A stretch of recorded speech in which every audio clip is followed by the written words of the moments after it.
Hi guys, welcome to revision time. आज मैं ला रही हूँ आप सभी के लिए एसएससी जीडी एग्ज़ाम 2025 के 13 फरवरी को पूछे गए सेकंड शिफ्ट के सारे क्वेश्चंस के एनालिसिस वीडियो।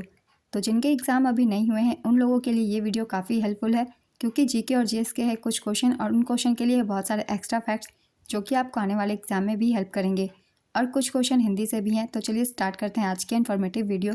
मगर वीडियो को स्टार्ट करने से पहले अगर आप चैनल पर पहली बार आए हैं तो चैनल को ज़रूर सब्सक्राइब कर लीजिए, और अगर वीडियो हेल्पफुल लग रही हो तो इसे लाइक भी ज़रूर कर दीजिएगा। तो चलिए स्टार्ट करते हैं आज के सारे क्वेश्चंस सेकंड शिफ्ट के पूछे गए। क्वेश्चन नंबर 1, कण्व राजवंश के संस्थापक कौन थे? इसका आंसर है वासुदेव। कण्व वंश के संस्थापक वासुदेव कण्व थे। वासुदेव शुंग वंश के अंतिम शासक देवभूति के मंत्री थे। उन्होंने देवभूति की हत्या करके कण्व वंश की स्थापना की थी। वासुदेव के गोत्र के नाम पर ही इस वंश का नाम रखा गया था। वासुदेव के बाद उनके बेटे भूमिमित्र ने राज किया। सुशर्मन कण्व वंश का अंतिम राजा था। कण्व वंश की राजधानी पाटलिपुत्र थी। इस वंश का अंत सातवाहन वंश ने किया था। वैदिक धर्म एवं संस्कृति संरक्षण की जो परंपरा शुंगों ने प्रारंभ की थी उसे कण्व वंश ने जारी रखी। नेक्स्ट क्वेश्चन, तमिलिसै सुंदराजन किस राज्य की राज्यपाल थीं जो राज्यसभा में चुनाव लड़ी? इसका आंसर है तेलंगाना। तमिलिसै सुंदराजन भारतीय जनता पार्टी से संबंधित एक भारतीय राजनीतिज्ञ हैं।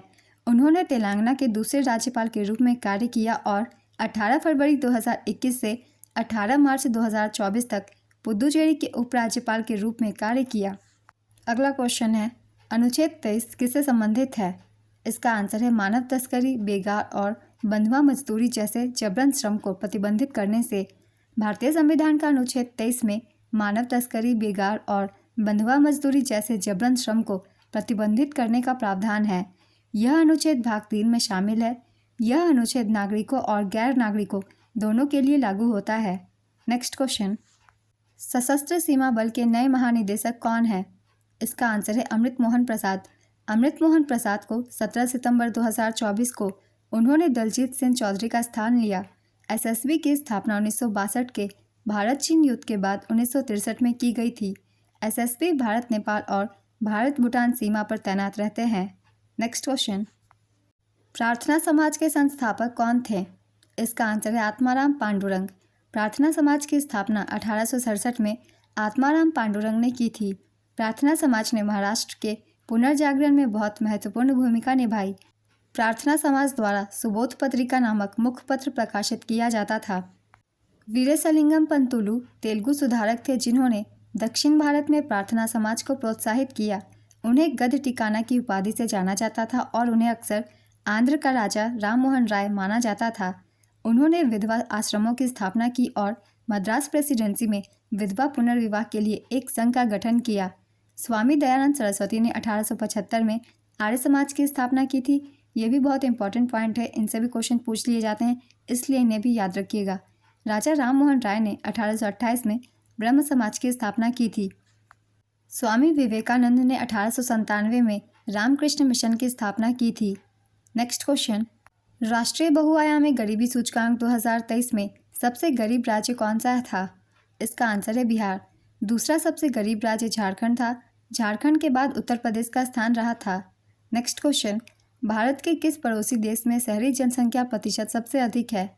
इसका आंसर है भूटान। वह प्रक्रिया जिसमें महासागरों और नदियों का पानी वाष्प में बदल जाता है क्या कहलाता है? इसका आंसर है वाष्पीकरण। जब कोई व्यक्ति सार्वजनिक वस्तुओं के लिए कुछ भी भुगतान नहीं कर रहा है तो इसे किस रूप में माना जाता है? इसका आंसर है फ्री राइडर।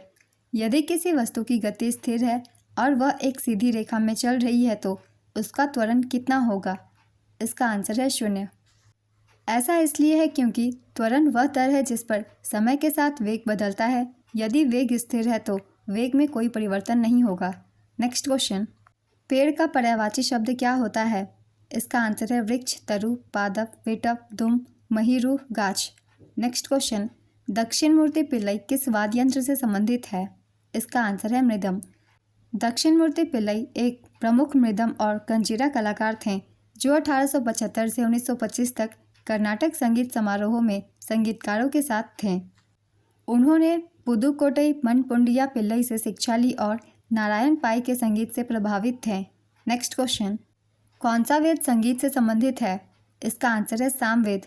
सामवेद संगीत से जुड़ा एक वेद है। इसे भारतीय संगीत का मूल माना जाता है। सामवेद में गान विद्या का भंडार है। इसमें ऋचाओं के गायन को ही साम कहते हैं। सामवेद चारों वेदों में आकार में सबसे छोटा वेद है। सामवेद में 1875 मंत्र है। इनमें से 99 मंत्र को छोड़कर बाकी सभी मंत्र ऋग्वेद के हैं। सामवेद संहिता में 2 भाग हैं, आर्चिक और गान।